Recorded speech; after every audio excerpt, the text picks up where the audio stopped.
he was confronted by my successor, Dick Thompson. And that's when things really got wild around the courthouse.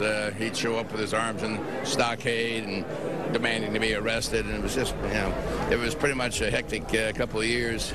Oakland County Prosecutor L. Brooks Patterson was once the prosecutor. He says assisted suicide is a complex issue, and he's not sure Jack Kevorkian was the best spokesman for the cause. There are many people who would argue otherwise, people passionate about the right to die, who have supported Kevorkian's mission for decades. But his resolve also earned Kevorkian plenty of enemies who thought he was crossing a legal and moral line by helping people die. Action News reporter Anu Prakash has a look back at the man and his mission. What counts is what's best for this patient in front of me. The world first learned of Dr. Jack Kevorkian in June of 1990 when Janet Adkins' life ended in the back of his old Volkswagen van. The 54-year-old woman from Oregon was the first to die with Kevorkian's suicide machine, a contraption with a button, when pushed, released a lethal mix of drugs into the patient's system. At the time, Adkins' husband read a letter that Janet, an Alzheimer's patient, had written about wanting to die. I have decided, for the following reasons, to take my own life. It was Adkins' death that catapulted Kevorkian and the issue of physician-assisted suicide onto the national scene. Our Mary Conway met Dr. Kevorkian nearly a year later when he came to Action News to talk about what he saw as a terminally ill patient's right to die. There's no way a person can suffer this way. It's the calmest way to die. And the most dignified because it can be done in anyone's home. There were dozens more patients and a number of court cases pointing out the lack of legislation concerning assisted suicide. Kevorkian became known nationwide as Dr. Death. He and his flamboyant attorney Jeffrey Feiger demonstrated a flair for drama. Once Kevorkian showed up for court in a powdered wig. When jailed, he went on hunger strikes. Several times he was carried out of the courtroom. But through it all, Kevorkian insisted he was only helping relieve pain and suffering. For people like Sherry Miller, who died at the age of 43 after years of struggling with multiple sclerosis. I want to die. That's as plain as you can put it.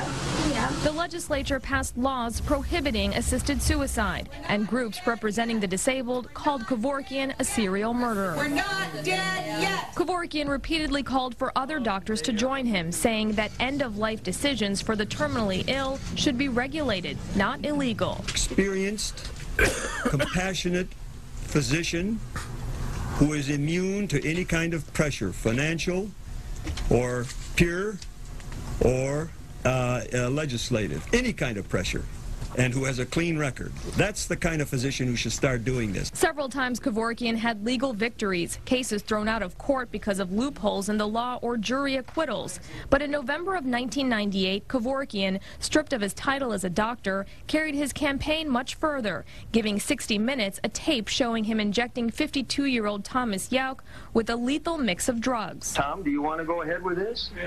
Kevorkian had thrown down the gauntlet, and the Oakland County prosecutor at the time, David Gorsuch, responded by charging him with first-degree murder. I didn't give Mr. Kevorkian anything. He brought it upon himself. I am following the law as I am required to do. Just look at it. Honestly, no, honestly. Do you see a criminal? Do you see a murderer? The jury convicted Kevorkian of second-degree murder. The judge at the time, Jessica Cooper, sentenced him to 10 to 25 years in prison. And you had the audacity to go on national television, show the world what you did, and dare the legal system to stop you. Well, sir, consider yourself stopped. Jack Kevorkian's attorney petitioned then-Governor Jennifer Granholm to release him, citing his deteriorating health and promising that he would no longer assist in suicides. But each time the governor refused, perhaps remembering how many times Kevorkian had made the same promise. When a patient needs help, I'll help a patient. I don't care what. Have you talked to your associate? If you were the patient, would you want me to stop? Would you? In 2007, Jack Kevorkian was released from prison after serving more than 8 years of his sentence. Feels wonderful. Looking good. One of the high points in life. In February of 2009, I interviewed Kevorkian following a raid in Pittsfield Township. It was part of a probe into the Final Exit Network, an assisted suicide group. Kevorkian told me he had never been contacted by that group. I don't know if they really supported me or not. I don't know. It looked more neutral to me than anything else, but it didn't really matter. They just couldn't do it correctly. I knew that, so. Why do you say that?